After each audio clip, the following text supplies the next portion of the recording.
Join me for real life questions with Mike. Our higher view video, Robin left me this comment 2 days ago. I've been putting off my interview simply because I'm required to be on camera.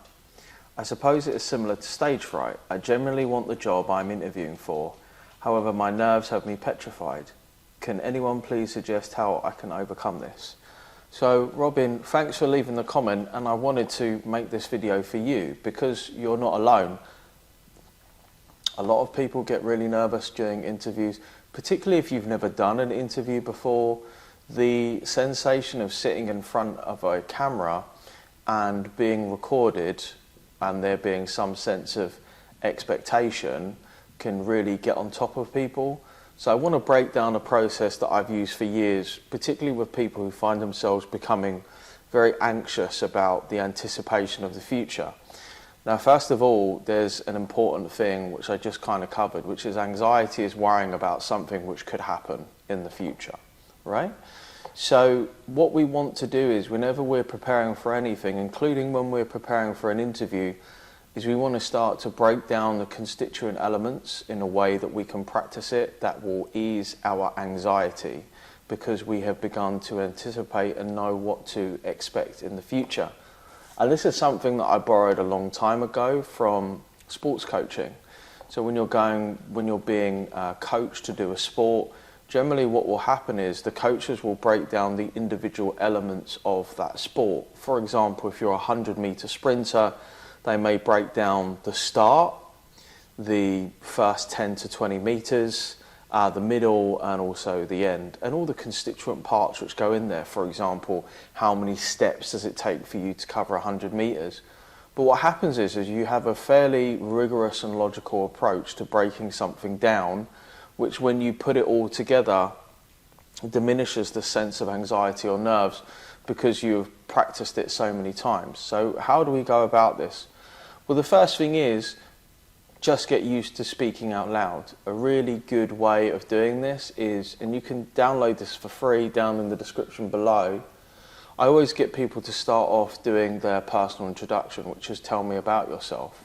And you can download the worksheet, you can write out the worksheet, and you can literally just start off by printing it off or having it at your computer, just reading it out loud. Now, I would say pretty much for almost everybody, this is a thing where you think, I could totally do that, this seems absolutely fine. And that's essentially how we want to push out of our comfort zone. We want to do this slowly, step by step. Ironically, this book is very helpful for that. It's Atomic Habits by James Clear, which I've read so many times, I've actually ended up taking off the cover. So this is step one, just do your personal introduction. Cool, fine, I can read out loud to myself. This seems absolutely okay. Step number two would be trying to do this from cue cards or a little bit from recall, from memory, rather than just sitting there like a robot and reading it out loud. So you can, take the page that you've written out for tell me about yourself and shorten it down for say 6 to 8 bullet points. So now there's an element of uncertainty which we inject, but it's still fairly reasonable and manageable, right? Because we're just doing it by ourselves, nobody's watching us, this is fine. The third step is to do reading tell me about yourself using the bullet points, but just record yourself, right? So you could literally just set your phone up on your laptop or just have it perched up on a load of books, just do tell me about yourself and then watch the video back.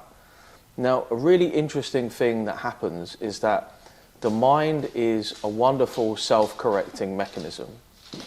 And what it will do is that whenever you watch something, the mind is making a series of weights or judgments based upon its previous experience. And it'll say, this is good, this is bad, this is scary, this could be potentially harmful for us, this is safe, this is good, this is comfortable.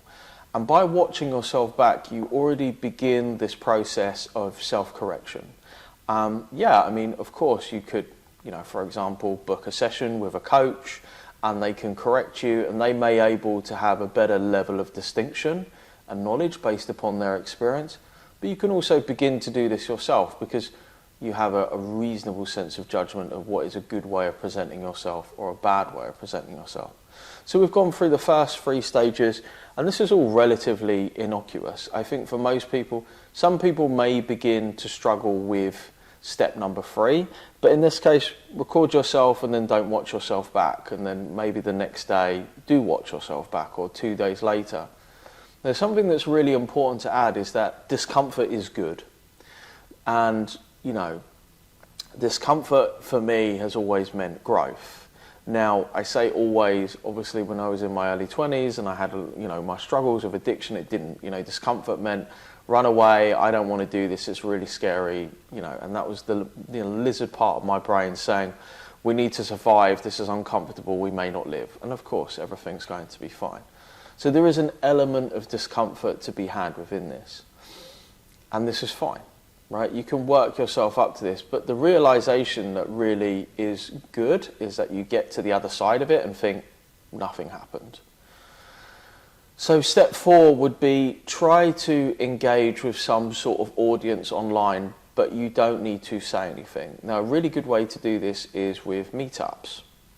So if you go to meetup.org, you'll find that there are lots of online meetups these days.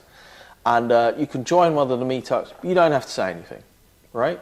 You're just there, you're amongst a group of people, they're talking, you're listening, this is fine. This is a really good thing to do because it starts to de-risk this element of being viewed, and essentially what we're talking about is being judged. It's the fear of what other people think, right? So then you've done this. A little bit of a step beyond that is for you to engage within, you know, an online forum, or for you to begin to practice by yourself. Now, a really effective method of practice is randomized testing. Now, randomized testing is excellent because it creates an element of uncertainty within an envelope of safety, right? And the way that you do this is you list out all the questions that you could possibly be asked. Here's a tip, there shouldn't really be more than 15, in most cases not more than 10, so don't write a giant list much longer than this. And then you use a random number generator on Google, you set a timer for say 15-20 minutes, and you just start generating different numbers and just answering those questions. Now, of course, it would be helpful if you've prepared a script, or, you know, if you've gone through one of our courses, you might do your star stories. But then you begin to get a feeling for making mistakes, right? And essentially, this is what it's about. If you're leaving it until you actually have to perform in order for you to do something, it is going to create a tremendous sense of anxiety. Imagine it's like going to maths class on the day, like day 1, and the professor goes, welcome to the class, here's your textbook. Okay, so we're going to have a test. And you're like, what do you mean? Like a tremendous sense of, and a lot of that comes from the fact there are so many unknowns. You don't know what you don't know, and it's going to make anybody feel nervous. But if you begin to slowly saturate your consciousness with some form of meaningful preparation, which is realistic in the sense of the things that you're going to be doing, then you're going to start to feel much better. So that's like step 5. And step 6 is practicing with somebody else, you know, and you can pick somebody who is loving, kind and calm, and who you don't fear judgment from, right? So it could be your mom, your dad, your brother, your sister, boyfriend, girlfriend, best friend, friend, you know, somebody who can take the time to ask you some questions. And you may say to them, look, can you not give me feedback? I just want to get, you know, used to doing an interview, or please give me feedback. I think it's always important to caveat that to begin with. Generally, I can find people become quite upset when somebody gives what they call unsolicited feedback. But do bear in mind, if you present information to another person without direction, you open yourself up to unsolicited feedback or opinions. This is quite a relevant lesson for life as well. Sometimes you go, well, you know, I spoke to Fred and then he said this, and I can't believe he said that. And my response is like, well, why did you tell him? Or why didn't you tell him and just say, look, I just want to share something with you. Could you, you know, just listen to me. I don't You know, and men are terrible for this. Men are terrible for trying to fix things and give opinions. So Robin, I hope that's helped. I hope this helps anybody else who feels very nervous about interviews, feels like they get stage fright. Do the nerves ever go? No, you know. And a really good mentor of mine said in my 20s when I was nervous about my first couple of times of public speaking, he said, look, nerves show that you care. Nerves can be redefined as excitement. But let me know how you get on, and good luck.